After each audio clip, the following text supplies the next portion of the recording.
souhaitons bien évidemment une année pleine de bonheur, de sérénité, de santé et surtout de paix et de cohésion en Côte d'Ivoire. Quant à la relation qui unit depuis toujours le Maroc et la Côte d'Ivoire, elle ne peut aller qu'en se renforçant. Avec, nous l'espérons, la fin de la pandémie aussi va apporter une autre dynamique, de nouveaux projets, de nouveaux investissements. Nous avons beaucoup d'espoir dans cette année 2021, des espoirs bien sûr de voir cette crise sanitaire qui a affecté beaucoup de monde sur le plan économique, social et bien sûr sanitaire, donc de disparaître progressivement, de telle sorte que le cours normal des choses puisse reprendre petit à petit. Et nous espérons bien sûr que les bonnes réalisations en matière économique et les efforts de développement social, mais aussi les efforts pour consolider la paix en termes de réconciliation vont continuer. 2021, c'est une année vraiment charnière pour nous parce qu'on va célébrer les 60 ans de coopération entre la Côte d'Ivoire et l'Union européenne. Pour la Côte d'Ivoire, c'est une année importante parce que là, il y a les élections législatives qui d'ailleurs s'annoncent très inclusives, il faut le dire.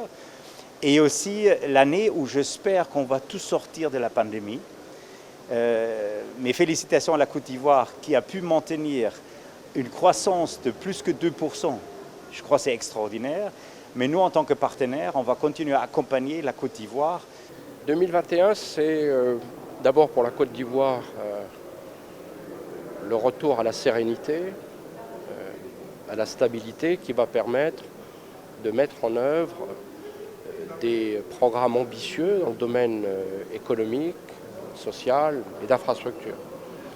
Eh bien, au cours de cette année 2021, la France va accompagner la Côte d'Ivoire dans cette ambition, dans les domaines de l'éducation, dans le domaine de la santé, dans le domaine des infrastructures, dans le domaine de la lutte conjointe contre le terrorisme. Le président l'a mentionné, c'est un combat global.